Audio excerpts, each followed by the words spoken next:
All right, I've seen the third episode of Obi-Wan Kenobi, and all in all, well, how am I going to do this? It was better than the first two. There was a lot of problems with that one. Some of those problems still remain here. But one of the main things about just the aesthetics of the shows was that it looked rather cheap. I was rather stunned at how cheap it kind of looked. I mean, Mandalorian looks way better than this one. And the Boba Fett show, which is the show that precedes this one, looked pretty cheap a lot of the times too. Sometimes it didn't. Sometimes it actually had some pretty cool scenes. They were few and far between. And I guess that's the rule of thumb now. The same here, where there's some scenes that look pretty cool. There's some scenes of Imperial scenes, and some scenes of Obi-Wan and Leia on the run, and they come across some stormtroopers and stuff like that, and Obi-Wan has to take them out, and that's all. It's not bad. It's not bad. And then just some basic scenes of where they're trying to get, you know, a roundabout way to get off the planet and get Leia back to Alderaan and all that sort of stuff. And so you see some of the workings of what this planet does and the spaceport and all that. Not a whole lot, but, you know, enough. And but sometimes it looked really good. Other times it didn't. I don't know what that is. But surprisingly, well, I'll just get right to it. So what's the big tease for the overall series to get you interested in it? Oh, well, of course, it's the rematch between Obi-Wan and Darth Vader. Well, guess what? They do the rematch between Obi-Wan and Darth Vader in this. So the Darth Vader scenes look pretty cheap.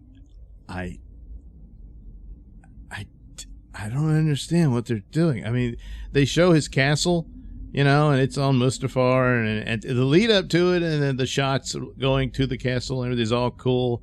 They show the scene where the suit's being put on him, and it's all very close up and everything, but still, you know, that's all fine and stuff.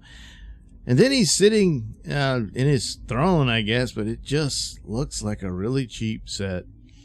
And Reva talks to him, so it doesn't reveal anything. It just says that he says, "I've been watching you," you know, with some interest. That he thinks if she succeeds in delivering Obi-Wan to him, then she can become the next Grand Inquisitor. So the job's hers if she can perform. If not, he'll just kill her. He tells her flat out. That sort of stuff. And she's going with the story that Obi-Wan killed the Grand Inquisitor, so I guess no one's going to bother to investigate that or anything. Which, you know, it's a believable story, you know. And, of course, Darth Vader says, "I don't care about the Grand Inquisitor. Only Obi-Wan Kenobi matters." So, that's the situation. But, you know, I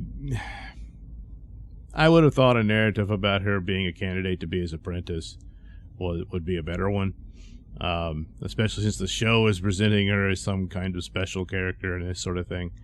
But I guess they're just... No one thought of that. I don't know. And they're just going to leave it there. So, all right. So you get some fairly nice scenes with... Kenobi and Leia and all that, and it's all good. She is put in some moments of danger here, but they handle that better than they did in the previous episodes, where I commented how that didn't look like it was shot very well. Here it's all fine, more or less. They get rescued by this woman who's turned against the Empire, and she's going to help them get off planet and get Leia back home. And she ends up having to come help Obi-Wan. That bit of it, it's like Leia, "Go help Ben, go help him," you know, and all this.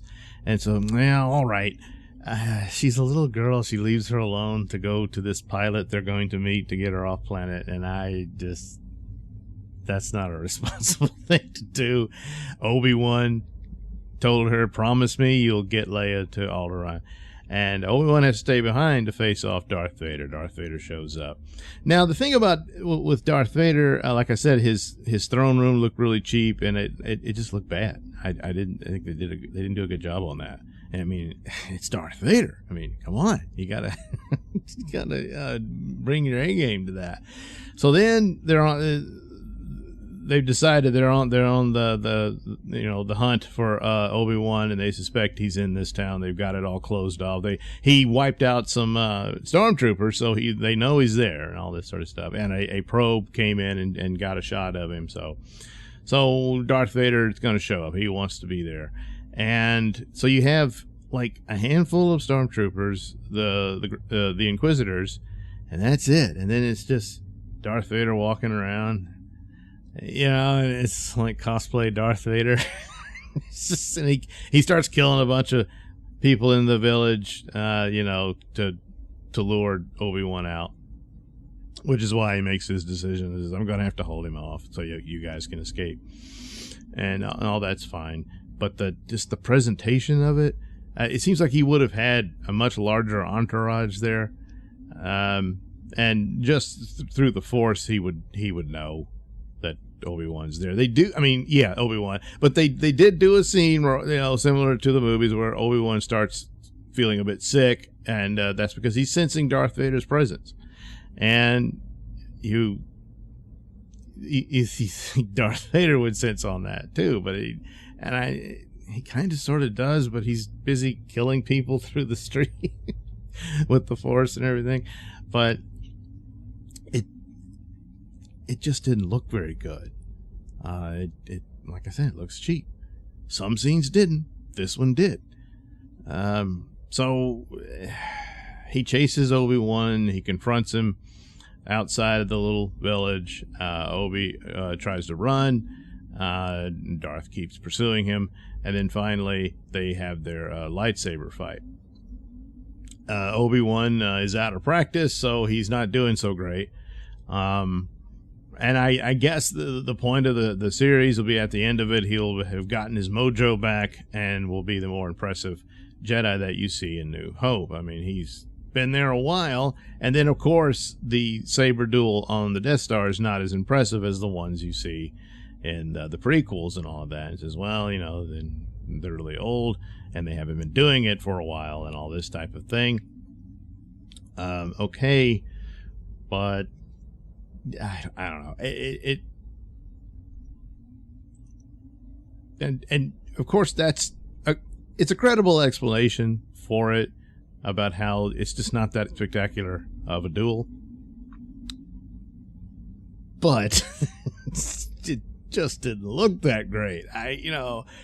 And then ultimately, well, how do you end this? How does Obi-Wan escape and everything? So at some point, Darth Vader ignites, he dumps a bunch of fuel on the ground and he ignites it. And he uses the Force. He captures Obi-Wan with it. Instead of choking him, he drags him into the flames. So that he suffers the fate that he did, and that sort of thing. I was going to say, oh, well and good. I mean, just all practical, and it's something he would do. And once again, Obi-Wan's still too weak in the Force to fight this off to where Vader couldn't get a hold of him. So he can't free himself or anything, and he's dragged into the flames. I guess it didn't burn him too much. It looked like it did. But he does, and then eventually Vader puts it out. He wants to capture him. He tells the troopers to go pick him up. And that's when the lady, I think she's that actress from Game of Thrones, she shows up and starts acting as the sharpshooter and takes out a couple of stormtroopers, shoots some equipment, and reignites the flames, so that there's this big separation between Vader and his troops and Obi-Wan. And then her droid goes and picks up Obi-Wan, and she saves him and all that. Yeah, I'm not believing that was enough to stop Vader, and not enough for the troops to get around to get to Obi-Wan. And I really, Vader could have gotten through that and could have gotten over it.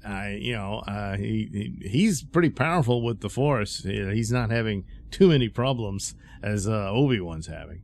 So, Yeah, I just didn't really buy that, and they just didn't think of anything. It's maybe have some explosions go off or something that's more devastating than that, and but I guess that's all they could afford, because like I said, a lot of things just look cheap, and it just fizzles and falls apart. I don't know what that's about. It's just the money's not there? I don't know. But that's actually the weaknesses of it. The basis of the plot of this episode it's not bad. You know, he's trying to save Leia. They have some interesting conversations, and that's all well and good. And she does refer to him as Ben. I guess they're going to go with that. She does not know that he's Obi-Wan Kenobi. And that's how they fix that for the canon. I don't know. But yeah, it is better, I think, than the first two. But the cheapness is really dragging it. And boy, speaking of the cheap, the music, it's terrible. I mean, and you got Darth Vader in the show. Gee, what tune should they use with him in there? Yeah, it's in your head right now, isn't it? Yeah, they don't use it. No. They own it. Why? I don't know. It's not there. It's odd. You know? I don't understand what that's about. As for the rest of it, it's more spoiled about what's going on with Lucasfilm. They did their preemptive attack on fans, saying everyone's a racist, and they keep doing that. And it's real. All of that is on them. Sure, it sounds childish to say they started it, but they started it. And when they did, right before the show, I mean, I'd heard the leaks and stuff, but I didn't know for sure what the show would be like until I actually saw it. You know, now 3 episodes in, I don't think they're confident in it. You know, and so they do this thing where, oh well, that's anyone talking down the show is doing it only because of racism, because of the Reva character. Every time they do something like this, it's a shield for lackluster production, plot, story, what have you. Here, you know, because when I see things like that, it's like, that's just not very well done. You know, just the basic plot of him, you know, saving Leia and getting her back home and learning a few things about himself and getting his mojo back and understanding he's got a mission and all that. That in and of itself is not a bad story. I think they should not have had him be seeming so cowardly, and that from one minute he's devastated and depressed, which I understand in the position he's in, that can work. But in the next second, he's arguing with Owen about Luke has to be trained. And, well, you just acted like you don't believe in it anymore. So, you know, those aspects you could weave in, but I kind of thought a better story that involved Luke would make more sense about that conversation between him and Owen at the end, and that explains the break there between where Owen, he says, I don't want anything to do with you and stay away from Luke, because that's the position he's in when you first meet him in New Hope and all that, and that would work. But obviously a lot of people, I'm sure, and they've got a point, that because of the current era, we got to go with Leia, not Luke, because Luke's a boy, and you know, that kind of thing. A clever writer could use both of them without them ever meeting. You could do that, but you know, but that's the mess of it. You know, it's like it's Obi-Wan. You should have done better than this, and you didn't. And then to go to the cheap and tawdry, absolutely unforgivable mess of declaring everybody racist before the show even premieres and all that stuff, and then double down, triple down on it. Lucasfilm's got a long ways to go. If it can, to fix itself with that. Those kind of shenanigans, it hurts the show. It hurts it. I mean, I think it's a very flawed show. It looks like it, but that compounds it with that type of behavior and activity that they engage in. So, they just love shooting themselves in the foot. Apparently, I don't know. But overall, yeah, there's a lot of just, I don't know, this just wasn't ready for prime time, in my opinion. It's the way it looks. It's too bad. Ewan McGregor is good in the role. And the little girl playing Leia, I like her. She's pretty good. The Reva character, I just don't see a whole lot there. And she is just there, and that's about it. Like the other episodes, I thought made her look kind of silly and stupid.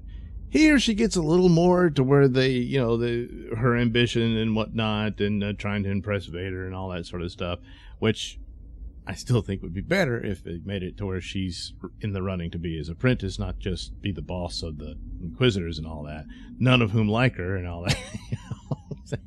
And it wouldn't matter if she's the apprentice and all that. But anyway, seems a bit power hungry, and all that would be fine in that, but even that's not really delivered very well. But all in all, she did a little better in this episode than that, just because she didn't really do much. I mean, they have her, she figures out there's something else going on. Why is Obi-Wan putting himself at risk like this? And she discovers the secret tunnel that's the escape route for Leia and all that.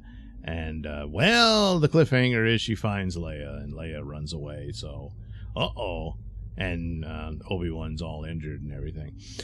So tune in next week, for that. So that's about it. I think it is a better episode than the other two, but it's dragged down by its flaws, and which are only exacerbated and made worse by the behavior of Lucasfilm and thinking that's a way to promote your show. It's not, but it is what it is. They've been doing it since they started this, since the sequel trilogies and everything, and they're not going to learn their lesson, and that's that. So anyway, there we are, 3 episodes in with Obi-Wan Kenobi.